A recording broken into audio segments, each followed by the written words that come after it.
Yeah. And I'm actually glad you keep bringing up Some Call Me Johnny and Cat Icarus and whatnot, because one of my questions was who some of your inspiring creators were.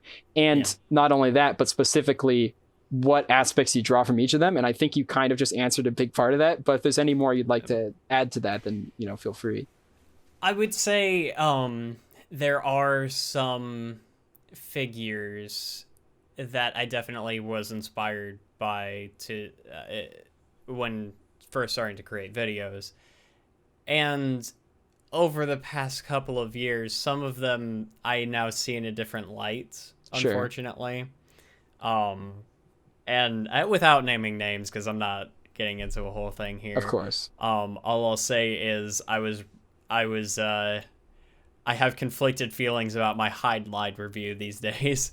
Where I'm kind of glad I can have it Yeah. stand apart as its own thing, but Sure. it's also like I never wanted it to just be tied to someone else who did it also. Of course. Well, and to be fair, even without like different lights on people, that's something that's always kind of tough about playing a game like Hide Light or some other, game where if there's a Yeah, creator out there who's very much known for like talking about that one specific piece of art or whatnot, and then you also go and like, I'm going to make my own rendition of whatnot.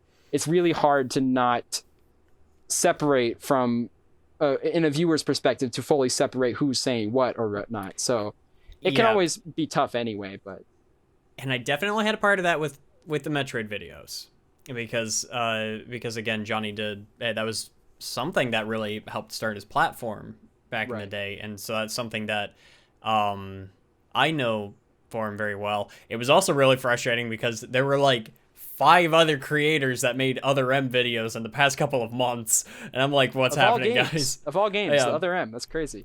It's like I've been planning Metroid Month for half a year, and suddenly, Suddenly. um, Well, to be but fair, I feel like there can never be enough Metroid videos, at least not because I like it so much, but also because for many years, the rate at which people upload Metroid compared to like Mario or Zelda or anything like that is so low that I'm I agree. always looking for new videos. I still got something from your videos regardless of whether or not I saw Johnny's. So, if that Yeah, means anything. so it's like I definitely got a little bit of that when working on, especially Other M. I'll tell you, I fear the day that I look at the Metal Gear Solid franchise because I will not even attempt to review Metal Gear Solid 4 without drawing comparison to the fact that I am heavily influenced by Steak Bentley's 3.5 hour Metal Gear Solid 4 was a mistake video. It's one of my favorite videos on the platform, Right. and I think and he and I feel exactly the same way on certain things, especially where writing is concerned. We are on Right. the same level there. And Um, you also can't help but be concerned about accidentally taking other people's jokes or ideas and stuff like that. Like yeah, you really don't want to step on their toes and accidentally say the same thing. But if you yeah. both have the same reaction to something, it's still important to share your reactions to art. So it's not like an easy solution. But I know I've definitely felt that before. But as I'm starting to become part of the community on a larger scale, and I'm starting to meet new people, I'm influenced by other things than just like, oh, this is how they set up jokes. Oh, this is how like they edit their music and everything. Of One course. of one of the things that I wanted to do when I was trying to find my own style and everything was when I was in college, I found I really enjoyed motion graphics.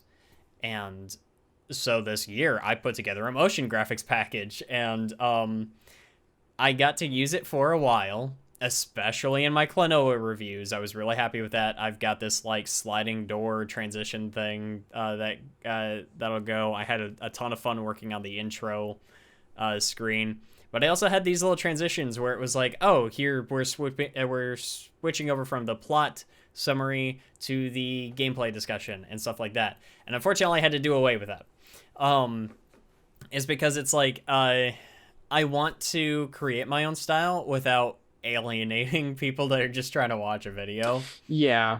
Um, That is that's such a relatable problem for a lot of creators, I think. Just the idea of yeah, like I could really go all out about these like really specific in between moments or whatnot, but the more and more you start working specifically on how you're presented rather than the content you're presenting specifically, it does Yeah. end up becoming a little bit distracting to newer people who don't understand. And same thing goes for like inside jokes. There's a lot of channels that have the longer running jokes that keep interfering. A channel I like to bring up as an example, because I respect the channel a whole lot, is Balrog's channel, and how he really likes the way he sets up these long running narratives or whatnot and gives reason to the games that he's playing. And it's such a cool idea. Yeah. But unfortunately, there are some viewers out there who are like, this is hard to come into after just discovering this channel, right? So it's definitely a struggle I think a lot of creators deal with. Hey there. You just watched a clip from my creative podcast. If you'd like to check out the full episode, you can support me over on Patreon. And if not, you can subscribe to check out more clips coming here soon.